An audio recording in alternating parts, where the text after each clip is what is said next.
Hello, my loves, and welcome back to the Know Who You Are podcast. I am your host, Misa Love, and this podcast is a version of me journaling out loud, expressing the life lessons that I am learning on a daily basis in order to become a better person.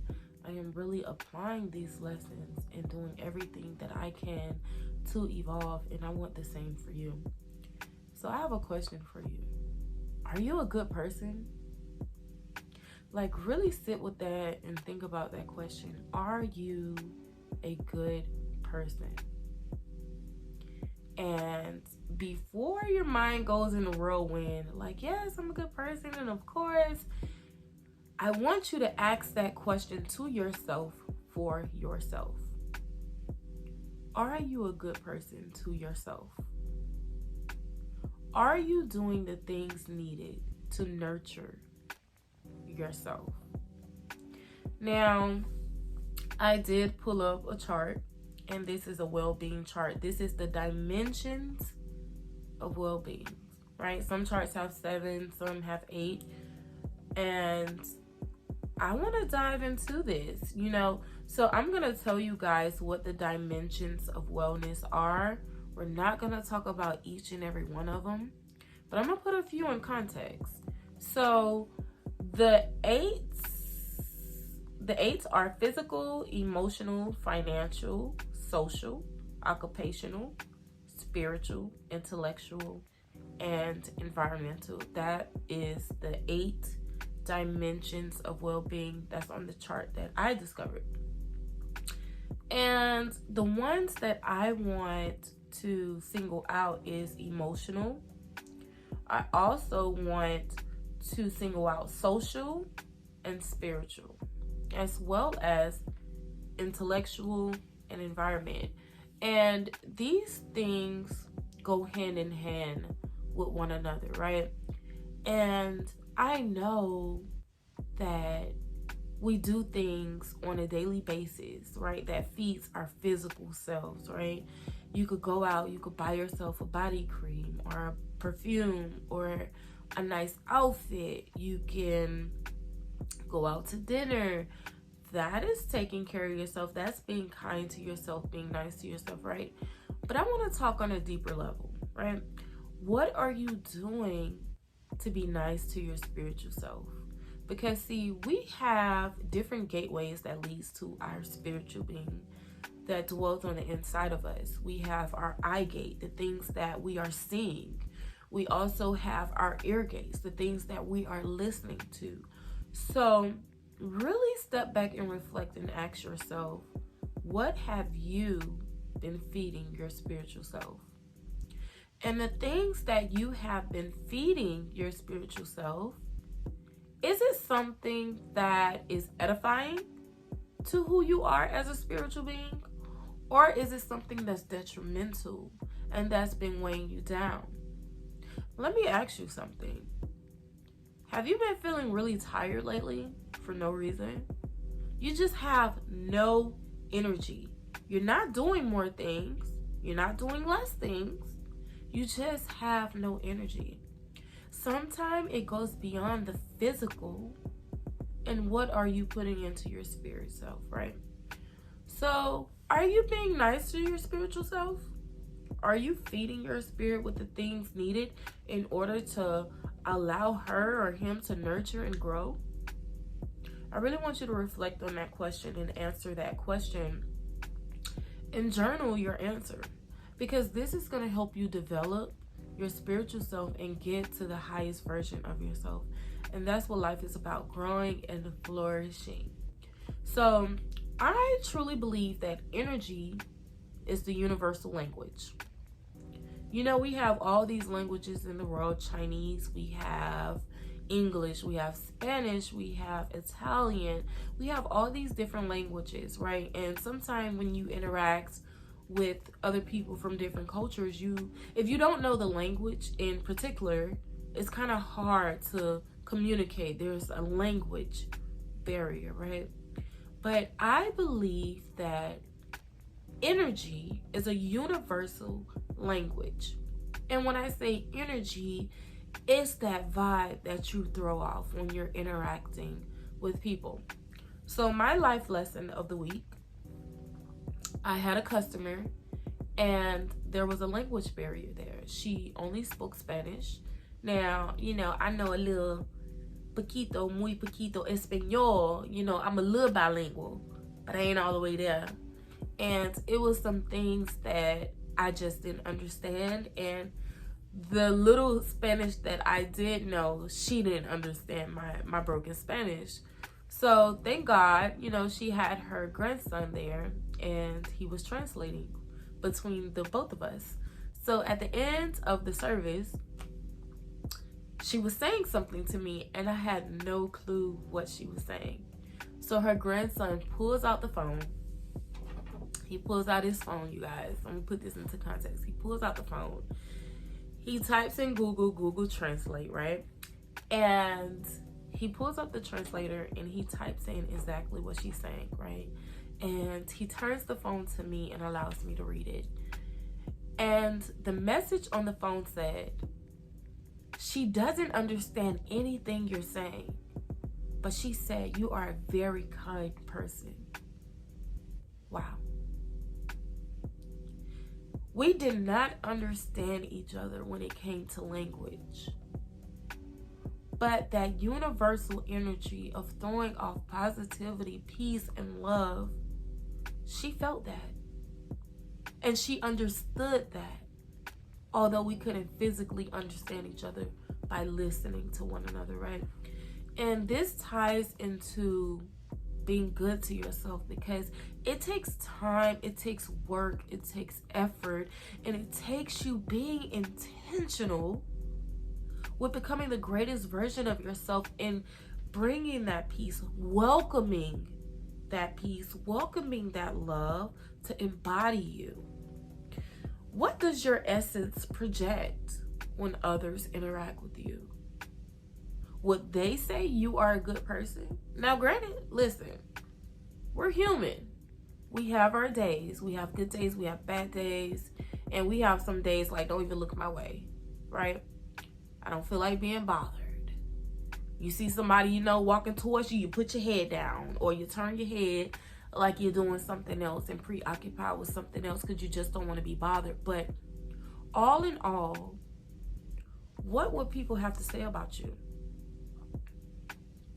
Are you doing the work necessary to truly be a good human being?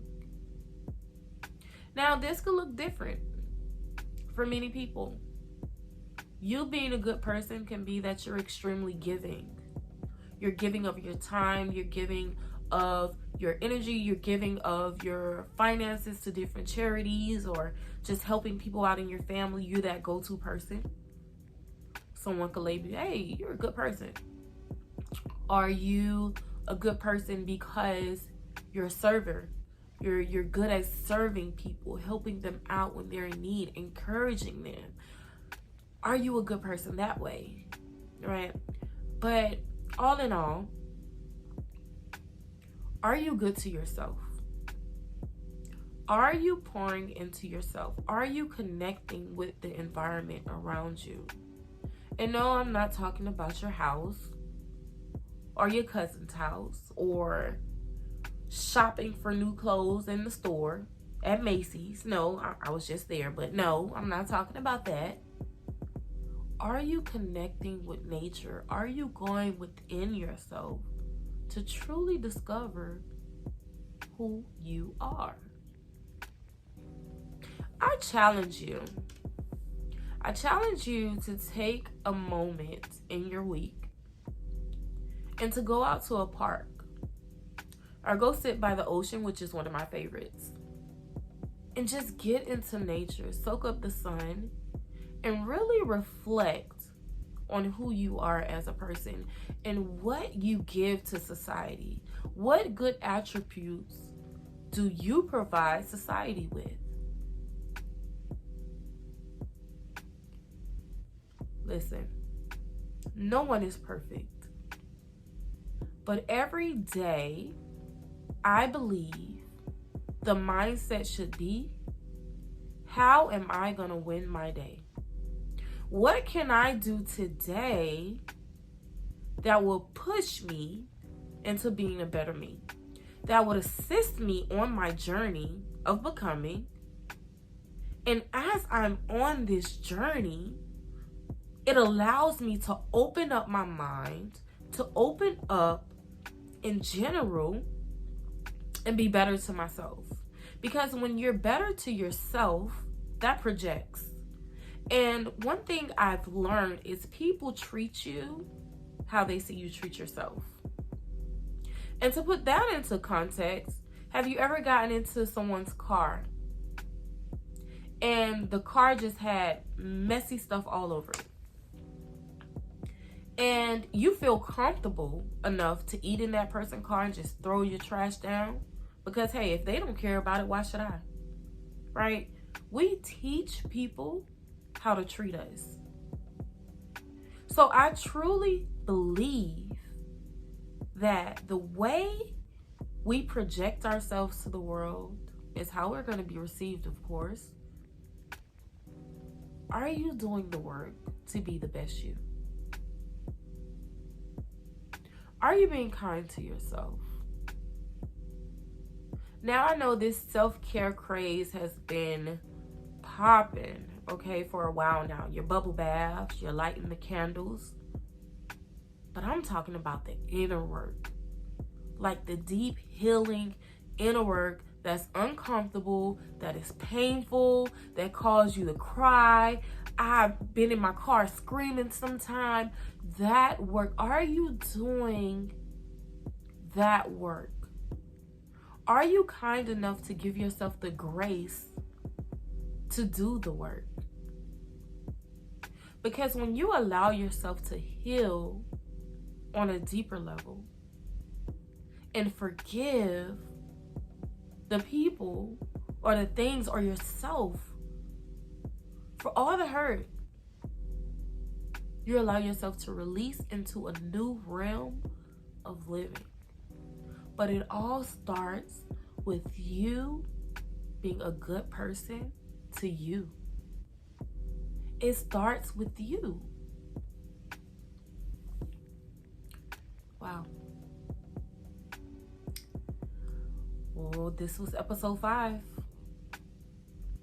And I hope you guys got the message. And truly ask yourself today, right now, am I a good person to me? Have I been beating myself up? Or have I been allowing myself to bloom?